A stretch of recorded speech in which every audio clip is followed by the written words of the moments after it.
ومن أحسن قولا ممن دعا إلى الله وعمل صالحا وقال إنني من المسلمين.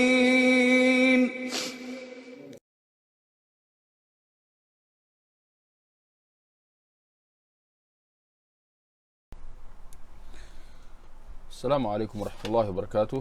إن الحمد لله نحمده ونستعينه ونستغفره ونعوذ بالله من شرور أنفسنا ومن سيئات أعمالنا. من يهده الله فلا مضل له ومن يضلل فلا هادي له، وأشهد أن لا إله إلا الله وحده لا شريك له، وأشهد أن محمدا عبده ورسوله. أما بعد. Tuan-tuan dan puan-puan, muslimin, muslimat yang dirahmati Allah, bertemu kita dalam daurah membaca kitab Hadis 40 karangan Imam An-Nawawi rahimahullah. Dan insya-Allah tuan-tuan dan puan-puan, pada malam ni kita akan sambung hadis yang ketiga. Hadis yang ketiga daripada kitab Hadis 40 Imam An-Nawawi ini. Jadi boleh kita lihat hadis yang ketiga berkenaan rukun Islam. Saya bacakan hadisnya dalam bahasa Arab. An Abdullah ibn Umar Al-Khattab radhiyallahu anhuma qala sami'tu Rasulullah sallallahu alaihi wasallam yaqul bunyan islamu ala khams syahadati an la ilaha illallah wa anna Muhammadar Rasulullah wa iqamis salah wa ita'iz zakah wa hajjil bait wa sawmi Ramadan. Hadis rawahul Bukhari wa Muslim. Maksudnya daripada Abdullah bin Umar Al-Khattab radhiyallahu anhuma katanya, aku mendengar Rasulullah sallallahu alaihi wasallam bersabda, Islam itu dibina atas 5 perkara: bersaksi bahawa sesungguhnya tiada sembahan kecuali Allah, dan bahawa sesungguhnya Muhammad itu ialah pesuruh Allah, mendirikan salat, mengeluarkan zakat, mengerjakan haji ke Baitullah, dan berpuasa pada bulan Ramadan. Hadis riwayat Bukhari dan Muslim. Tuan-tuan dan puan-puan, kita lihat hadis yang ketiga yang dibawakan oleh Imam An-Nawawi dalam kitabnya Hadis 40. Hadis berkenaan rukun Islam daripada riwayat Abdullah bin Umar. Dan subhanallah, kalau kita lihat dalam hadis yang kedua yang kita bacakan dalam kuliah semalam, hadis Jibril, itu daripada riwayat Umar Al-Khattab. Dalam hadis yang ketiga yang baru kita baca tadi, ini daripada riwayat Abdullah bin Umar Al-Khattab, iaitu anak kepada Khalifah Umar Al-Khattab. Subhanallah, masya-Allah, macam mana ayah dan anak kedua terdiri daripada kalangan perawi hadis. Ayah dan anak keduanya daripada kalangan sahabat Nabi SAW, dan bukan itu sahaja, kedua-duanya terdiri daripada sahabat yang bukan calang-calang, kedua-duanya meriwayatkan hadis daripada Nabi SAW. Kebanggaan apakah yang lebih daripada itu, dalam hubungan antara anak dengan ayahnya, di mana kedua mereka meriwayatkan hadis. Baik, dalam hadis yang ketiga berkenaan rukun Islam ini, di mana Abdullah bin Umar radhiyallahu anhuma dia mengatakan, aku mendengar Rasulullah sallallahu alaihi wasallam bersabda, Islam dibina atas 5 perkara. Kenyataan Nabi sallallahu alaihi wasallam di sini bahawa Islam dibina atas 5 perkara, ia menunjukkan, atau sebelum itu dia adalah satu perumpamaan, satu, orang kata, metafora atau satu pembayangan, satu perumpamaan, membayangkan Islam itu, membayangkan agama Islam itu dengan sesuatu yang yang fizikal, ya. Agama Islam, ya, membayangkan agama Islam dengan sesuatu benda yang fizikal, di mana Islam diumpamakan, ya, sebagai sebuah binaan, sebuah bangunan, ya. Di mana Nabi mengatakan Islam dibina. Biasa yang kita tahu bina ni maknanya pembinaan rumah dan seumpamanya, benda-benda fizikal. Nabi kata Islam dibina atas 5 perkara. Nak mengatakan bahawa 5 perkara yang Nabi nyatakan dalam hadis ini, dia merupakan tiang-tiang buat agama Islam itu. Dan kalau kita lihat dalam sebuah binaan, tiang-tiang binaan itu dia merupakan perkara-perkara asas, ya. Perkara-perkara atas, bahagian-bahagian asas dalam sesebuah binaan itu. Di mana kalau salah satu daripada tiang binaan itu rosak, apatah lagi patah atau runtuh dan seumpamanya, nescaya akan rosaklah seluruh bangunan itu. Maka ini menunjukkan bahawa Islam tidak akan tertegak kecuali dengan 5 tiang asas ini, ya. Islam secara amnya atau pada individu, setiap seseorang yang mendakwa bahawa dirinya Muslim,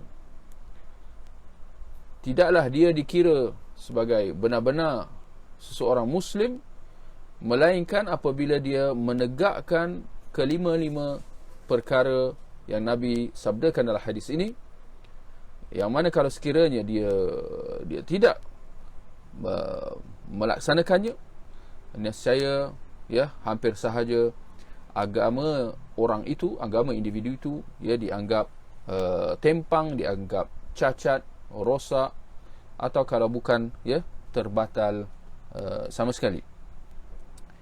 Demikian juga kenyataan Nabi SAW, Islam itu dibina atas 5 perkara, memberi kefahaman kepada kita bahawa selain daripada 5 perkara yang Nabi sabdakan dalam hadis ini yang kita akan baca sebentar lagi, menurutinya, selain daripada 5 perkara yang Nabi sebutkan dalam rukun Islam ini, ya, ada banyak perkara dalam agama, ya, banyak amal-amal ibadah yang berbagai macam. Kesemua perkara-perkara selain daripada 5 perkara ni, dia terletak di bawah 5 perkara asas agama ini. Jadi 5 perkara asas ini dia terletak di itu menjadi asas atau dasar agama Islam itu, manakala perkara-perkara yang lain, ya, amal ibadah yang lain, dia terletak dia menyusul kemudian, ya, dia datang menyusul setelah itu, ya. Baik, dia terletak di bahagian bawahnya. Baik. Imam An-Nawawi dia membawakan hadis yang ketiga ini yang memperincikan sabda Nabi SAW berkenaan Islam itu secara khasnya. Sekalipun kalau kita masih ingat dalam hadis Jibril yang kita telah bahaskan dalam kuliah sebelum ni, Nabi ditanya oleh Jibril berkenaan apa itu Islam, dan Nabi telah menjelaskan, ya, mafhum Islam itu seperti yang kita sedia maklum, iaitu rukun Islam. Islam itu adalah apa yang, ya, yang termaktub dalam rukun Islam itu, rukun Islam 5 perkara itu. Itu adalah hadis Jibril. Tetapi Imam An-Nawawi dalam hadis yang ketiga ni, dia kita dapati dia masih lagi membawa permasalahan yang serupa, iaitu penjelasan daripada Nabi SAW berkenaan apa itu Islam. Ini menunjukkan, ya, bahawa hadis berkenaan rukun Islam, hadis yang ketiga ini, dia ada kepentingan dan keutamaannya. Bahkan boleh kita kata berdasarkan bahagian hadapan dalam hadis ini yang kita bacakan tadi, Islam itu dibina atas 5 perkara. ungkapan Nabi ini dia mempunyai maksud tambahan, dia ada makna tambahan yang tidak ada dalam hadis, yang tidak ada dalam lafaz hadis Jibril yang kita telah baca sebelum ni, ketika Nabi menyebut tentang apa itu Islam. Ya, di mana Nabi menjelaskan bahawa Islam itu ialah mengucap 2 kalimah syahadah, mendirikan solat, menunaikan zakat, puasa dan mengerjakan haji. Nabi menyatakannya begitu. Tetapi dalam hadis ni ada tambahan kenyataan daripada Nabi, iaitu Nabi mengatakan Islam itu dibina di atas 5 perkara. Itu ada maksud yang cukup berharga, maksud yang cukup mendalam kalau sekiranya ya kita memahaminya, ya. Maka kita lihat Nabi mengatakan Islam itu dibina atas 5 perkara. Bersaksi bahawa sesungguhnya tiada sembahan kecuali Allah, dan bahawa sesungguhnya Muhammad itu ialah pesuruh Allah. Apa yang diistilahkan, ya, kenyataan yang Nabi sabdakan ini, ya, diistilahkan sebagai mengucapkan 2 kalimah syahadah. Mengucap 2 kalimah syahadah, dia menjadi rukun Islam yang pertama, ya, rukun Islam yang pertama mengucap 2 kalimah syahadah. Yang mana boleh kita simpulkan, kalau sekiranya perkara-perkara agama, cabang-cabang agama yang ada pelbagai, kesemuanya kembali kepada 5 rukun Islam, ya, yang kita sebutkan tadi. 5 rukun Islam merupakan asas, manakala bahagian-bahagian agama yang lain itu datang kemudian. Dapat kita katakan bahawa daripada 5 rukun Islam, rukun Islam yang pertama, iaitu mengucap 2 kalimah syahadah, itu menjadi asas buat baki 5 rukun Islam yang lain, di mana tidak akan bermanfaat mana-mana daripada 5 rukun Islam buat seseorang kalau sekiranya dia tidak melaksanakan rukun Islam yang pertama itu, iaitu mengucap 2 kalimah syahadah, ya. Itu satu. Yang kedua, kalau kita perhatikan secara dekat, rukun Islam yang pertama mengucap 2 kalimah syahadah, ini dia merangkumi 2 perkara. Seperti mana dalam ucapan kita mengucap 2 kalimah syahadah, maknanya ada 2 perkara, ya. Dapat kita simpulkan bahawa 2 kalimah syahadah ini, dia kedua-duanya penting dan tidak boleh dipisahkan antara satu sama lain. Maka kesaksian kita bahawa Muhammad adalah pesuruh, adalah hamba Allah dan pesuruhnya, tidak akan bermanfaat buat kita tanpa kita, ya, mengucapkan kalimah syahadah yang pertama, iaitu bersaksi bahawa bersaksi bahawa tiada sembahan kecuali Allah. Dan boleh saya ingatkan buat sekalian kalinya, ya, sering kita ingatkan, tapi insya-Allah ada faedah, bahawa terjemahan yang setepatnya bagi kalimah syahadah wa ashhadu an la ilaha illallah, aku bersaksi bahawa tiada sembahan kecuali Allah. Ini terjemahan yang tepat berbanding terjemahan yang mungkin biasa kita dengar, ya, aku bersaksi bahawa tiada Tuhan kecuali Allah. Ini tafsiran atau terjemahan yang biasa kita dengar, yang bagi saya kurang tepat, kerana perkataan Tuhan itu agak umum, sedangkan kalimah ilah dalam bahasa Arab, asyhadu an la ilaha, dia membawa erti yang lebih khusus daripada sekadar Tuhan. Kerana itu terjemahan yang lebih tepat bagi ilah ialah sembahan dan bukan sekadar Tuhan. Jadi sebetulnya kita kata, ya, bersaksi bahawa sesungguhnya tiada sembahan kecuali Allah, ya. Baik. Jadi kedua-dua kalimah syahadah dia saling bergantung antara satu sama lain, ya. Dan tidak boleh dipisahkan. Tidak akan berguna kalimah syahadah yang pertama tanpa yang kedua, atau kalimah syahadah yang kedua tanpa yang pertama. Kemudian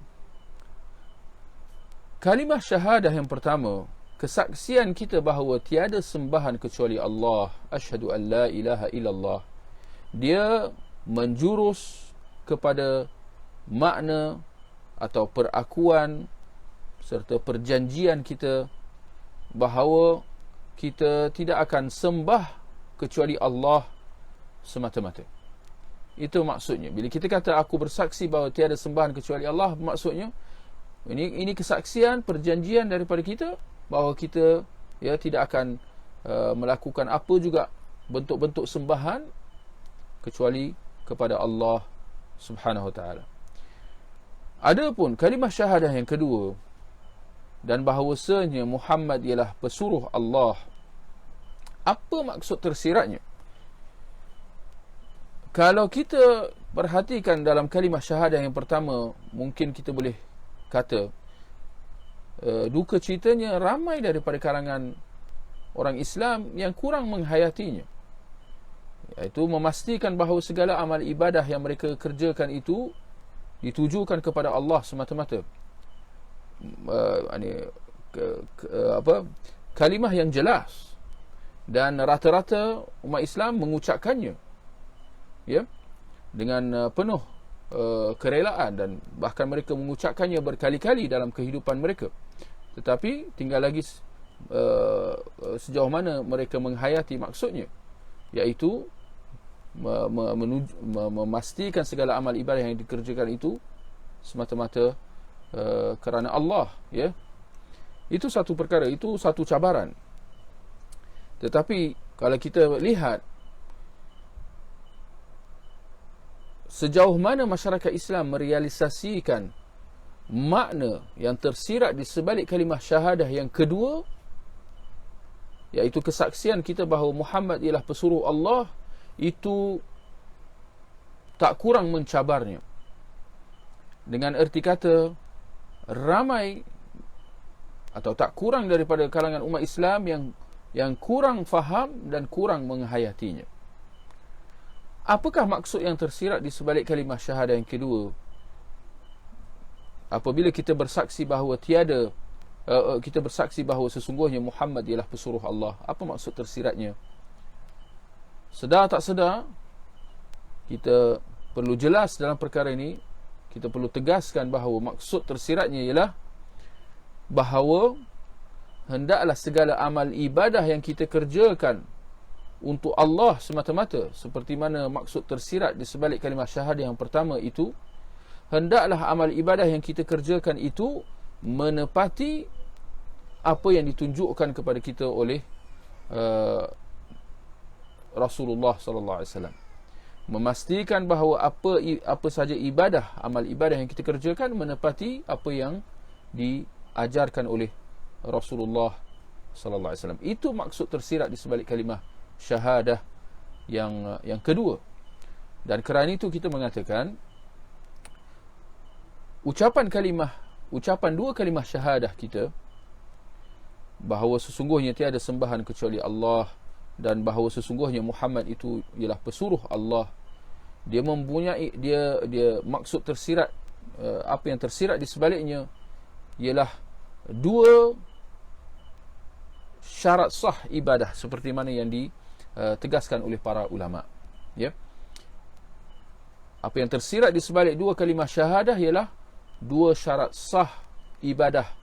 Apa sahaja ibadah yang kita lakukan perlu menepati dua syarat ini yang tersirat di sebalik dua kalimah syahadah itu, iaitu perlu ikhlas dan perlu ittiba', menepati sunnah Nabi sallallahu alaihi wasallam. Maka apa sahaja ibadah yang kita kerjakan sejajar dengan ucapan dua kalimah syahadah kita, perlu ikhlas kerana Allah semata-mata. Tidak boleh mana-mana bahagian ibadah yang kita kerjakan itu untuk selain Allah, tak kira sesiapa daripada kalangan makhluknya, hendaklah ia kerana Allah semata-mata. Dan syariat yang kedua, hendaklah dilakukan, hendaklah amal ibadah yang dilakukan itu menepati apa yang dilakukan oleh Rasulullah sallallahu alaihi wasallam, ya, atau apa yang diistilahkan sebagai ittiba', ya. Kemudian tuan-tuan dan puan-puan, seterusnya Nabi sallallahu alaihi wasallam mengatakan, ya, setelah Nabi menjelaskan tentang, ya, rukun Islam yang pertama iaitu mengucapkan 2 kalimah syahadah, seterusnya Nabi mengatakan mendirikan solat, ya, mendirikan solat. Kenyataan Nabi berkenaan mendirikan solat yang Nabi nyatakan selepas, ya, selepas ucapan 2 kalimah syahadah, menunjukkan keutamaan solat itu sendiri, ya. Bahkan dalam hadis yang lain Nabi menjelaskan bahawa, ya, solat itu merupakan tiang agama, ya. Dan baginda juga menjelaskan bahawa solat itu merupakan perkara yang yang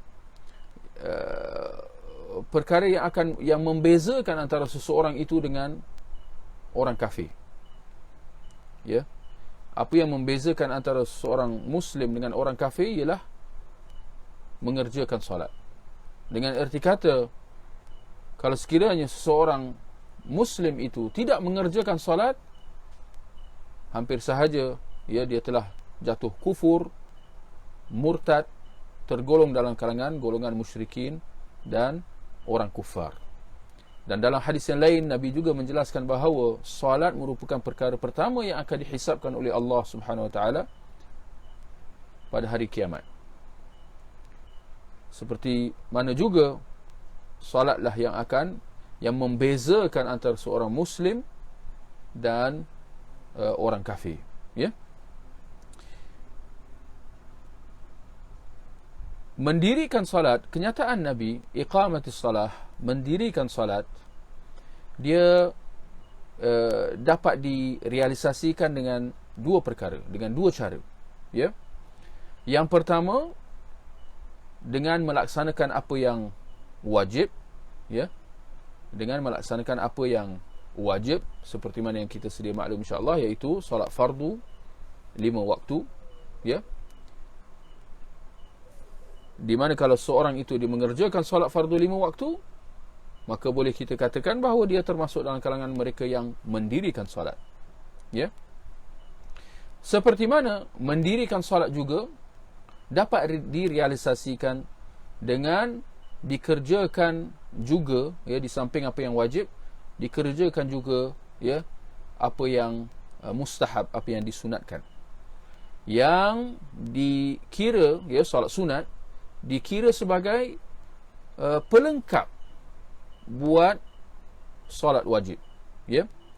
Solat sunat dengan segala macamnya, ya, ada banyak jenis-jenis solat sunat, ia semua dikira sebagai pelengkap buat solat-solat wajib. Maka dengan dikerjakan 2 jenis solat ini, solat yang wajib dan juga solat sunat, ya, maka dengan itu, ya, seseorang itu dikatakan telah merealisasikan kenyataan Nabi, ya, mendirikan solat, iqamatus salah, dalam hadis yang sedang kita bacakan ini, ya. Baik. Seterusnya Nabi mengatakan mengeluarkan zakat.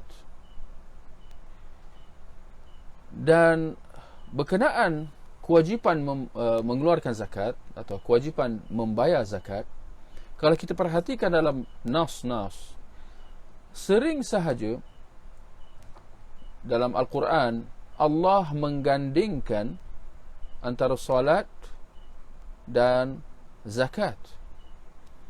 Dalam surah At-Taubah ayat 5, Allah berfirman, fa in tabu wa aqamus salah wa atuz zakah fakhallu sabilahum. Dan sekiranya mereka bertaubat, mendirikan solat dan mengeluarkan zakat, maka lepaskanlah mereka. Lihat bagaimana Allah menggandingkan antara 2 ibadah utama ini, salat dengan zakat. Demikian dalam surah Al-Bayyinah ayat 5, Allah mengatakan wama umiru illa liya'budullah mukhlishina lahuddin hunafa'a wa yuqimus salah wa yu'tuz zakah. Dan tidaklah mereka diperintahkan melainkan untuk mereka menyembah Allah secara tulus ikhlas, ya, secara tulus ikhlas, dengan mengikhlaskan agama buatnya, dan mendirikan salat serta mengeluarkan zakat. Sekali lagi kita lihat, ya, digandingkan antara dua amal ibadah ini, salat dan zakat. Menunjukkan apa kepada kita? Apa artinya? Apa maksud yang tersirat di sebaliknya?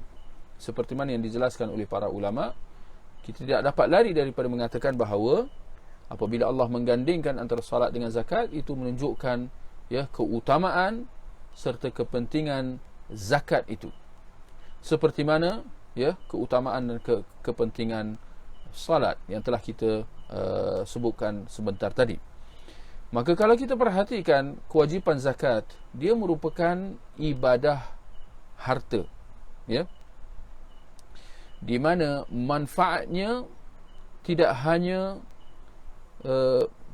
terbatas buat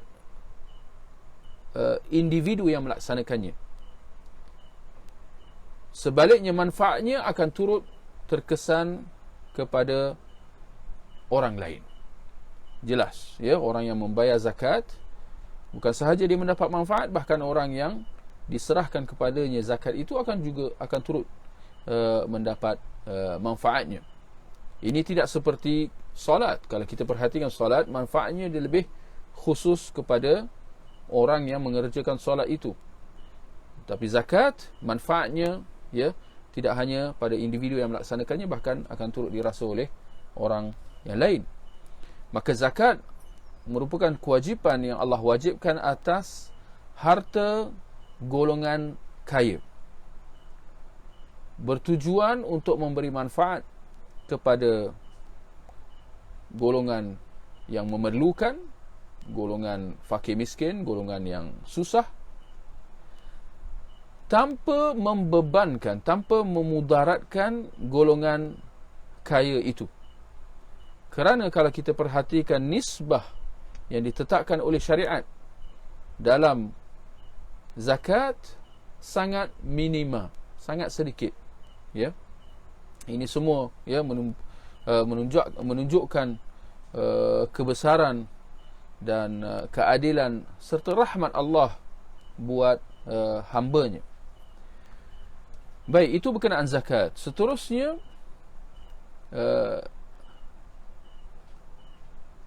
Nabi mengatakan dan mengerjakan haji ke Baitullah. Mengerjakan haji ke Baitullah. Disebutkan haji sebelum puasa Ramadan. Nanti kita akan perincikan lagi. Tapi dalam hadis Abdullah bin Umar ini, ya, dia meriwayatkan bahawa Nabi menyebutkan mengerjakan haji sebagai rukun Islam yang keempat sebelum rukun Islam yang kelima, yang terakhir, iaitu berpuasa Ramadan. Demikian, ya, lafaznya dalam hadis Abdullah bin Umar ini. Baik, mengerjakan haji ke Baitullah, kalau kita perhatikan, dia merupakan ibadah di samping ibadah harta, ia juga adalah ibadah jasmani. Ya, dia adalah ibadah jasmani yang memerlukan seseorang itu mengerah tulang belikatnya. Dia perlu mengerah tulang belulangnya, mengerah tenaganya untuk melaksanakan ibadah manasik haji itu. Di samping dia perlu mengeluarkan harta, membelanjakan harta bagi melaksanakan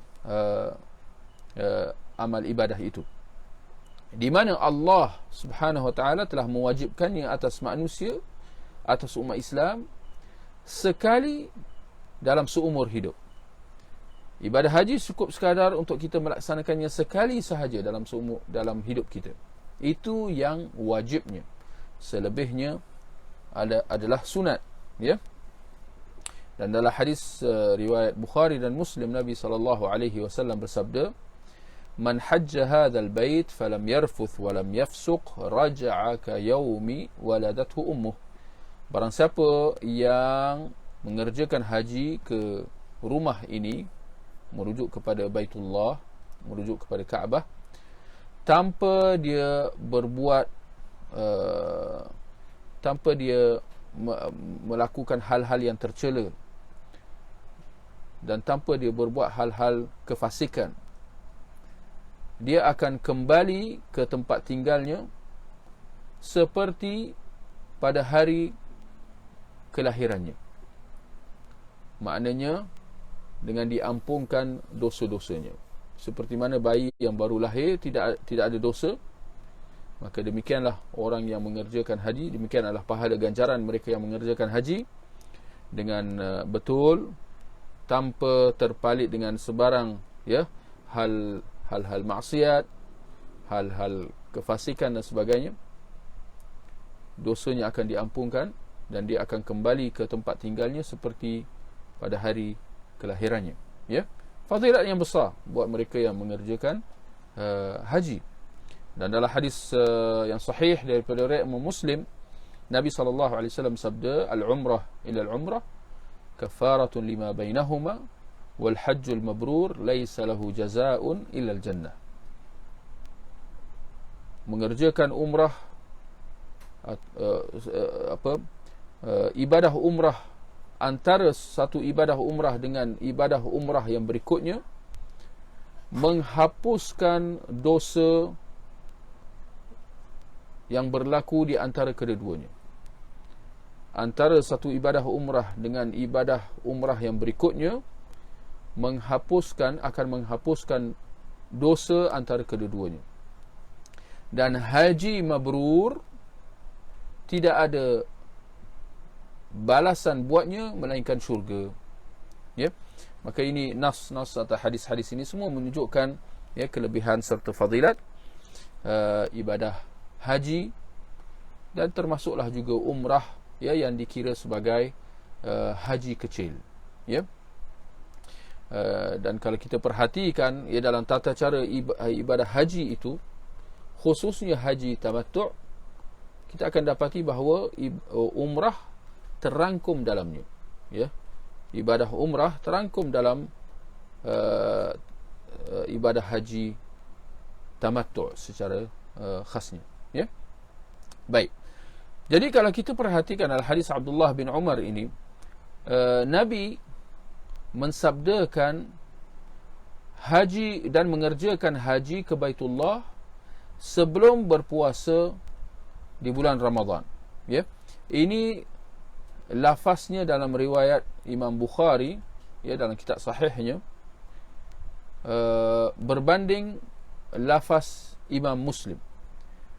Imam Muslim dalam kitab sahih dia, ya, hadis Abdullah bin Umar ni dia diriwayatkan oleh kedua-dua, Imam Bukhari dan Imam Muslim. Cuma apa yang dapat diperhatikan ialah bahawa mendahulukan haji sebelum puasa Ramadan ini daripada riwayat Imam Bukhari secara khasnya. Adapun Imam Muslim, dia meriwayatkan begitu, tetapi dia juga meriwayatkan dengan lafaz yang dengan lafaz mendahulukan puasa Ramadan sebelum haji, ya. Dan para ulama, boleh kita kata jumhur ulama, lebih condong untuk mengambil lafaz Imam Muslim, ya, di mana Nabi SAW mendahulukan puasa sebelum haji dalam susunan rukun Islam, kerana mereka menganggap bahawa lafaz Imam Muslim itu lebih kuat, lebih rajih.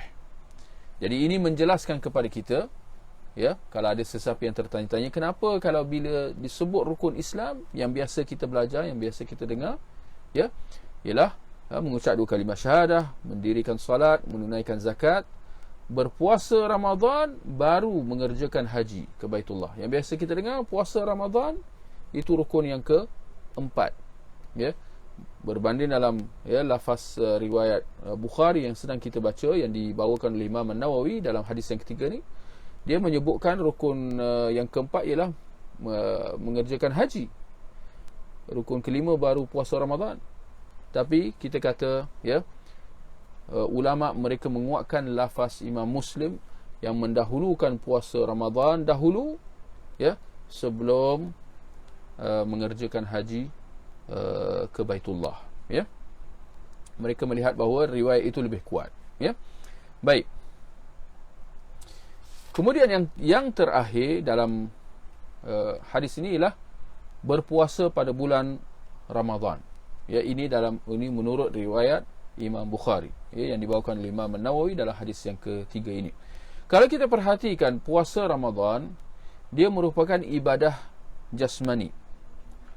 Bahkan ibadah jasmani yang dilakukan secara rahsia. Dengan erti kata, seseorang yang berpuasa, tidak ada sesiapa yang dapat tahu bahawa dia benar-benar berpuasa kecuali Allah Subhanahu Wa Taala. Kerana itu ibadah puasa merupakan ibadah rahsia antara seseorang hamba itu dengan Allah Subhanahu Wa Taala. Tidak ada sesiapa yang tahu melainkan Allah Subhanahu Wa Taala bahawa si fulan itu sedang berpuasa. Kerana itu kalau di bulan puasa, boleh sahaja seseorang itu di rumahnya dia berbuka. Di siang Ramadan dia berbuka di dalam rumah. Tetapi bila dia keluar rumah, dia menahan dirinya daripada makan minum. Sehingga orang-orang di sekeliling menyangka bahawa dia berpuasa. Sedangkan realitinya dia tidak berpuasa. Tetapi akhirnya siapa yang lebih tahu tentang kedudukan lelaki tersebut? Kita kata tidak lain dan tidak bukan Allah Subhanahu Wa Taala. Kerana itu dalam sebuah hadis yang diriwayatkan oleh Imam Bukhari dan Muslim, dalam sebuah hadis qudsi, Allah Subhanahu Wa Taala berkata, illa as-saum fa innahu li wa ana ajzi bih. Sesungguhnya puasa itu adalah buat aku secara khasnya, dan akulah yang akan memberikan ganjaran yang setimpal dengannya. Ini berbeza dengan amal ibadah yang lain, di mana satu kebaikan dibalas dengan 10 kali ganda, malah sehingga 700 kali ganda. Tetapi kemudian Allah mengatakan, kecuali puasa. Dan puasa itu adalah buat aku secara khasnya, dan aku yang akan memberikan ganjaran yang setimpal dengannya. Menunjukkan kelebihan dan keutamaan ibadah puasa itu, dan bahawasanya ganjaran pahalanya, boleh kita kata dalam bahasa canggih sekarang ni, ganjaran pahala ibadah puasa adalah infinity. Maknanya tidak ada had dan tidak ada batas. Berbanding kalau kita dengar dalam hadis, dalam ganjaran pahala solat misalnya, kalau dikerjakan secara berjemaah, ganjarannya 25 kali ganda atau 27 kali ganda berbanding orang yang mengerjakan solat fardu secara bersendirian. Ada disebutkan angka-angkanya. Tapi bagi puasa, Allah mengatakan, aku yang akan memberikan ganjaran yang setimpal dengannya. Baik. Tuan-tuan dan puan-puan, kalau kita perhatikan dalam hadis yang ketiga ini berkenaan rukun Islam, yang bermula dengan mengucapkan 2 kalimah syahadah, mendirikan solat, menunaikan zakat, berpuasa Ramadan, dan mengerjakan haji ke Baitullah. Kalau kita perhatikan susunan aturnya, adakah ia secara kebetulan atau dia ada maksud tersirat di sebaliknya? Semestinya kita kata apa sahaja yang datang daripada Allah Subhanahu Wa Taala tak mungkin sia-sia. Maka kerana itu kita kata ada maksud yang tersirat di sebaliknya. Dan antaranya ialah apa? kita kata susunan aturnya adalah berdasarkan keutamaan dan kepentingannya. Maka seperti yang kita dah sebut di awal tadi, yang dalam rukun Islam 5 perkara, yang paling utama ialah apa? Mengucapkan 2 kalimah syahadah. Bahkan tidak akan sah amal ibadah yang lain, termasuk baki rukun Islam 5 yang lain, tanpa mengucapkan 2 kalimah syahadah. Kemudian ialah mendirikan solat. Dan ibadah solat itu adalah tiang agama. Setelah itu ialah zakat. Kemudian ialah puasa dan haji, ya. Dan kalau kita lihat, ya, mengucap 2 kalimah syahadah itu yang membezakan antara seorang Muslim dengan orang kafir. Kalau seorang itu dia mengucapkan 2 kalimah syahadah, sejurus selepas dia mengucapkannya, dia dikira dan dihukum sebagai Muslim. Adapun salat, mengerjakan salat, mendirikan salat, khususnya salat fardu 5 waktu, dia adalah ibadah yang berterusan atau ibadah yang berulang-ulang. Bahkan berulang-ulang dalam sehari sampai 5 kali. Dan kalau ada yang bertanya kenapa sampai demikian, boleh kita kata kerana itu adalah tali penghubung antara si hamba dengan Allah Subhanahu wa taala. Antara si hamba dengan Tuhannya. Sampai begitu sekali pentingnya dia menjaga tali hubung itu, supaya jangan terlepas, jangan terputus. Maka diperintahkan supaya dia mengerjakan solat fardu sampai 5 kali sehari, demi untuk menjaga tali hubungannya dengan Allah Subhanahu wa taala. Kemudian berkenaan tentang kewajipan zakat, dia adalah kewajipan pada harta yang perlu dikeluarkan sekiranya harta itu menepati 2 syarat, ya. Atau sebelum itu kita kata dia adalah khas buat harta yang ada zakat, ya. Ia adalah khas buat harta yang ada ditetapkan zakat oleh syariat, dan perlu memenuhi 2 syarat, iaitu cukup haul, iaitu cukup tempoh setahun, dan cukup nisab, iaitu cukup jumlahnya menurut yang ditetapkan oleh syariat, ya.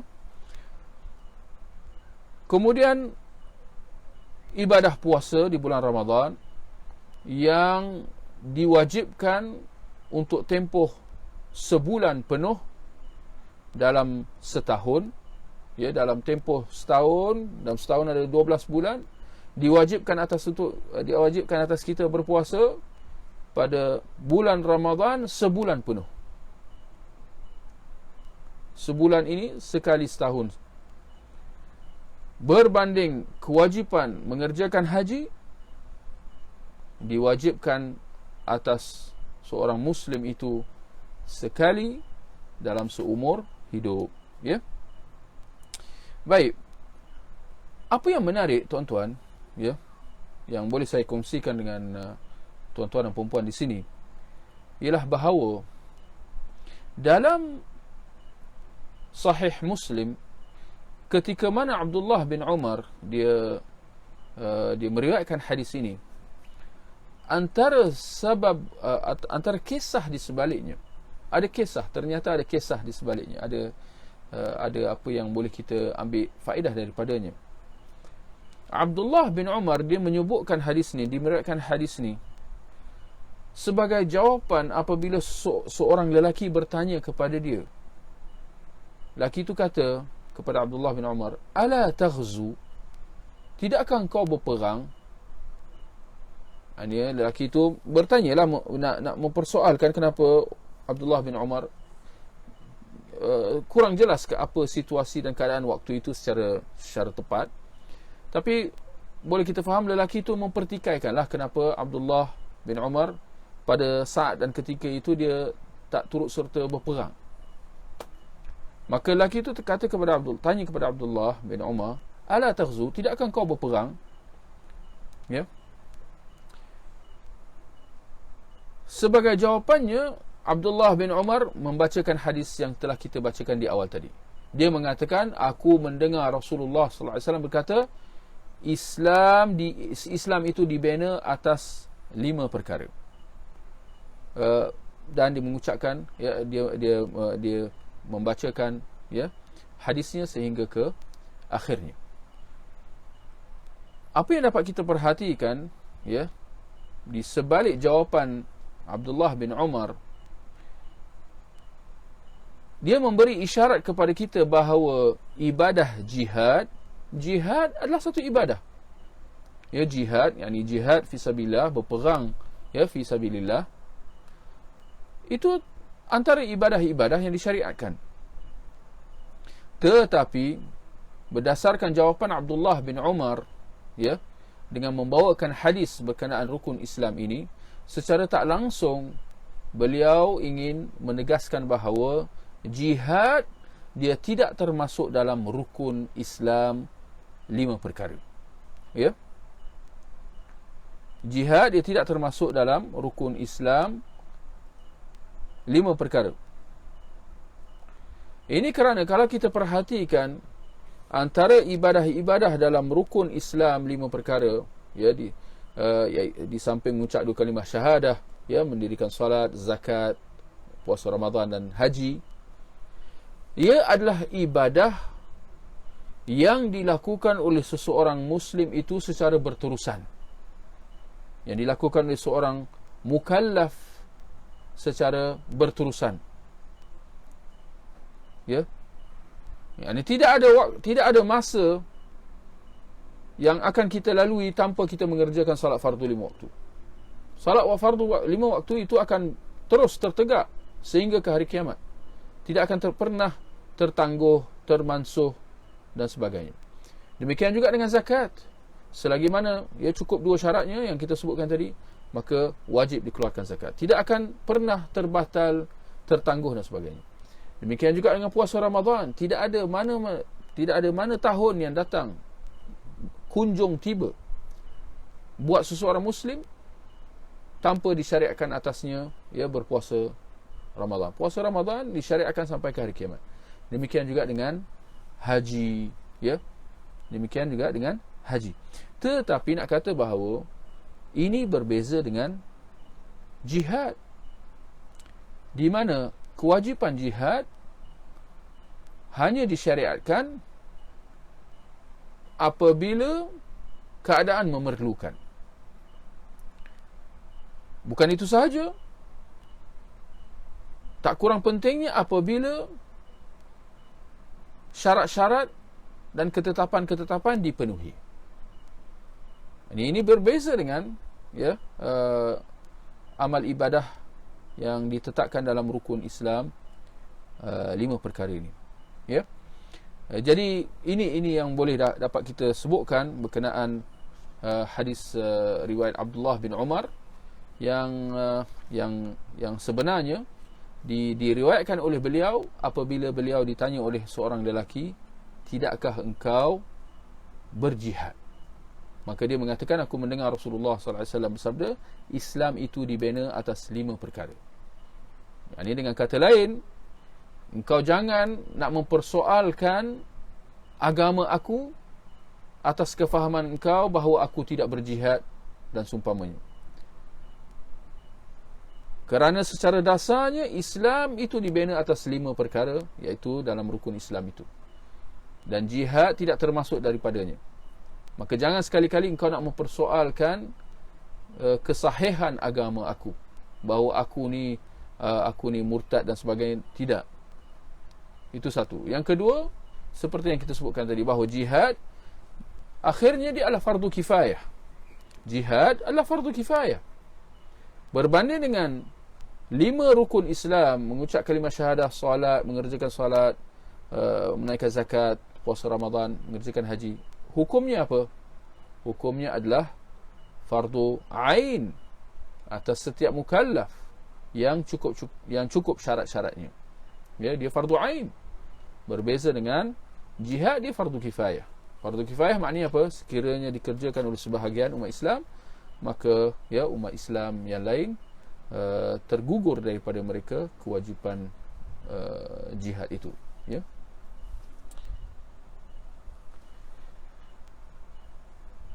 Baik, ikhwah, tuan-tuan dan puan-puan, saya ingat boleh kita berhenti di situ untuk malam ni. Dan saya lihat ada soalan kuis untuk malam ni, ya. Meninggikan bangunan termasuk antara tanda akhir zaman, adakah ini bererti bahawa ia tercela, dan mengapa? Ini soalan nak menguji kefahaman lah, ya. Nak menguji kefahaman tuan-tuan, ya, bukan apalah, ya, bukan soalan perangkap, bukan soalan, ya, tapi soalan nak menguji kefahaman, ya. Jadi bagaimana, ya, adakah, ya, ini dalam hasil perbahasan kita semalam lah, ya,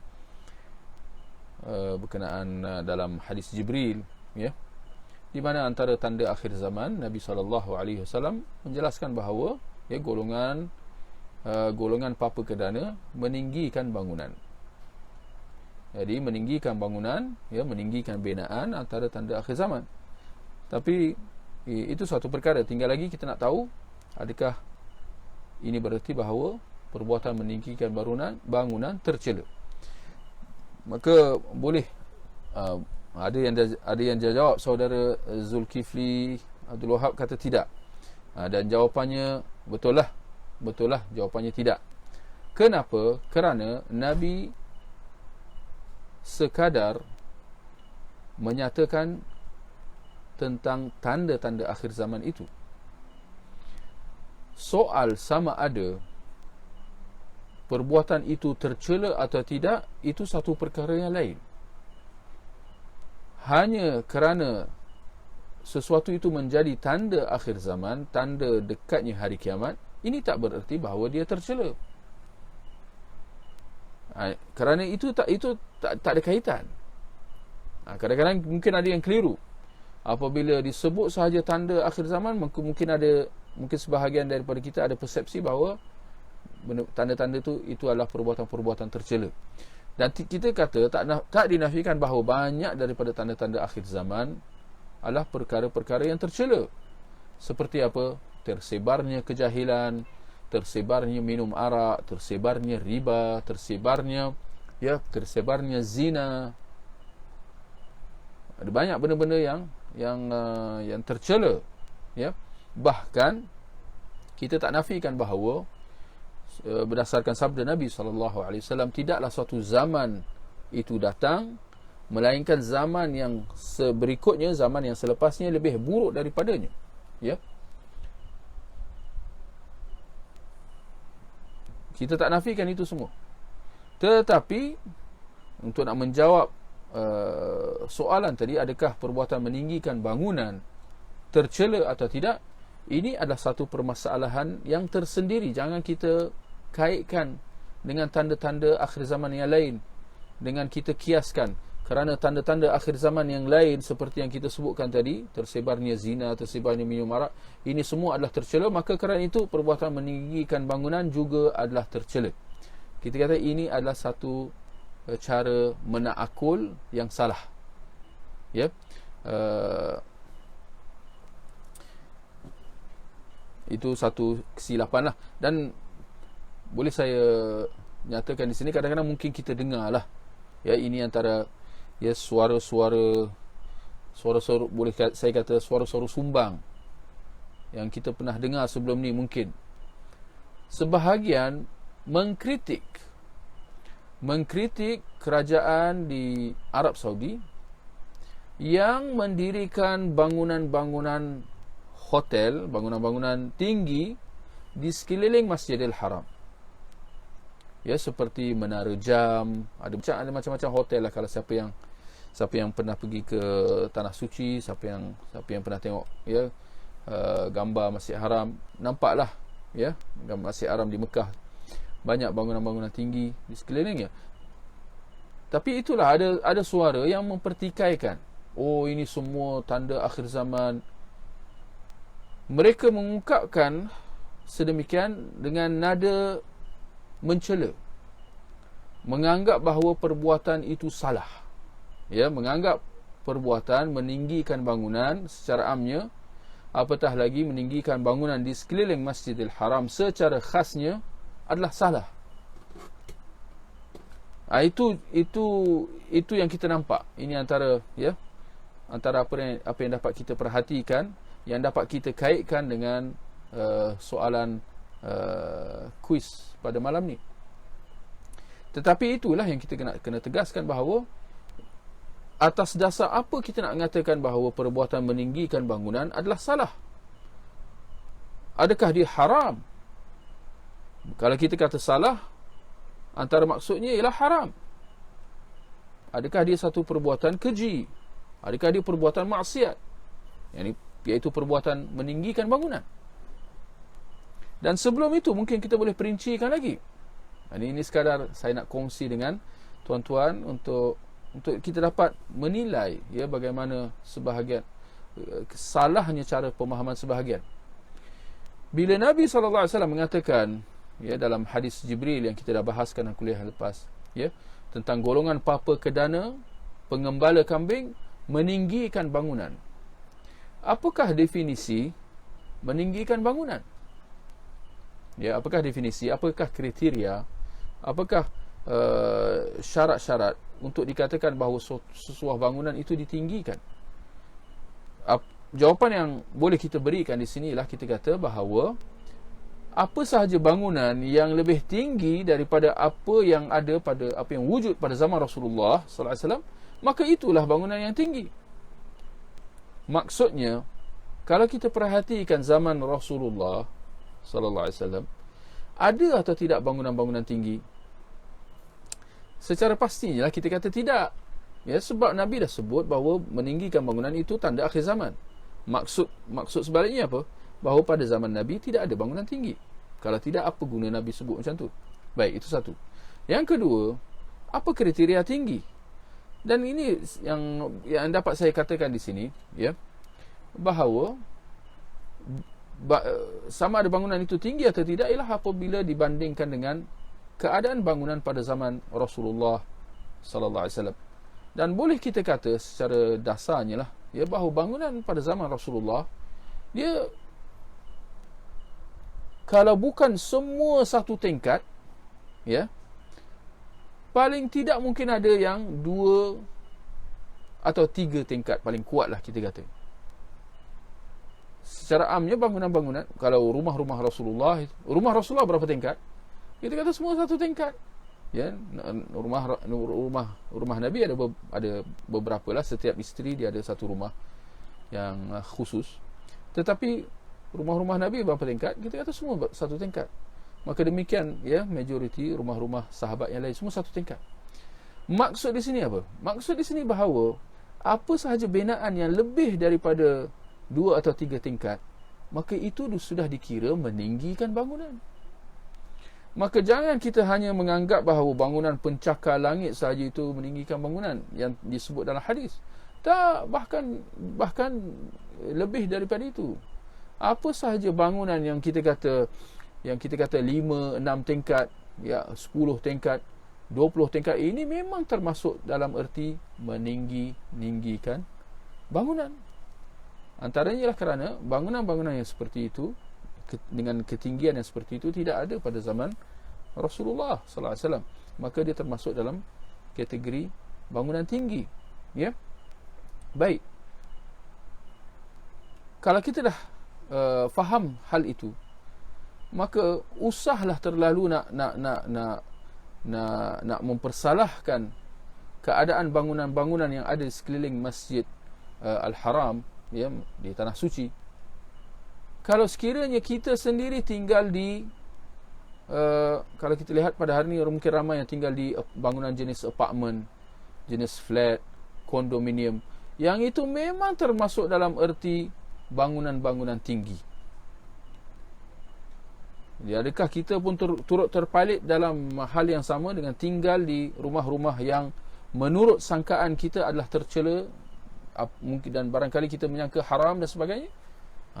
Jadi ya, ternyata bahawa dia khawatiri kita termasuk dalam kalangan mereka yang mengata dulang paku serpih, dia mengata orang dia lebih. Rupa-rupanya kita tinggal di bangunan yang lebih kurang macam tu juga, yang kita duk cela kat orang lain. Baik, ringkasnya tuan-tuan ialah bahawa ya, apa yang Nabi sabdakan itu tentang keadaan akhir zaman di mana manusia meninggikan bangunan, itu hanya tanda. Satu. Yang kedua, tanda ini nak atau tidak dia pasti akan tiba. Kerana itu adalah ketetapan takdir yang Allah telah tetapkan. Dan manusia tidak ada ikhtiar, tidak ada kuasa untuk nak mengelak daripadanya. Dan apa yang kita lihat di depan mata kita adalah sebesar-besar bukti bahawa manusia nak macam mana dia nak tinggikan bangunan juga. Dan kalau kita lihat di negara kita tak beza, tak ada banyak beza lah. Satu ketika dahulu tuan-tuan dan puan-puan, 50 tahun yang lepas, di bandar-bandar di negara kita tak ada bangunan yang tinggi-tinggi, yang pencakar langit ni lah. Bangunan 5 tingkat, 6 tingkat mungkin ada, tapi itulah yang setakat tu je lah. Tetapi hari ini kalau kita lihat di bandar-bandar Kuala Lumpur ke apa ke, makin bertambah bangunan-bangunan pencakar langit. Adakah itu satu yang tercela dan sebagainya? Kita kata tidaklah, ya. Tetapi yang pastinya ini semua tanda akhir zaman seperti yang disabdakan oleh Nabi sallallahu alaihi wasallam. Dan kita kata ya, secara tegas dan yakin, maka benarlah sabda Nabi sallallahu alaihi wasallam. Benarlah bahawa apa yang Nabi sabdakan itu ya, itu adalah wahyu daripada Allah Subhanahu wa taala. Kerana apa yang Nabi sabdakan itu adalah 1400 tahun yang lepas. Ketika mana pada waktu itu bangunan-bangunan semua setingkat seperti yang kita sebutkan tadi. Tetapi pada hari ini adalah keadaan bangunan-bangunan adalah seperti yang kita sebutkan tadi. Sudah sampai ya, dikatakan bangunan-bangunan pencakar langit dan sebagainya. Ya, bagaimana hal ini semua berlaku? Kita kata inilah dia ya, kuasa, dengan kuasa dan izin Allah Subhanahu Wa Taala. Dan apa yang disabdakan oleh Nabi tidak kurang ya daripada merupakan suatu mukjizat ya. Apa yang kita lihat pada hari ini tidak semuanya membenarkan apa yang disabdakan oleh Nabi sallallahu alaihi wasallam. Baik, ikhwah, tuan-tuan dan puan-puan, saya ingat sampai di situ saja untuk kita pada malam ni. Kita akhiri dengan tasbih kafarah. Subhanakallahumma wa bihamdika, asyhadu an la ilaha illa anta, astaghfiruka wa atubu ilaik. Sallallahu ala nabiyyina Muhammad wa ala alihi wa sahbihi ajma'in. Wassalamu alaikum warahmatullahi wabarakatuh.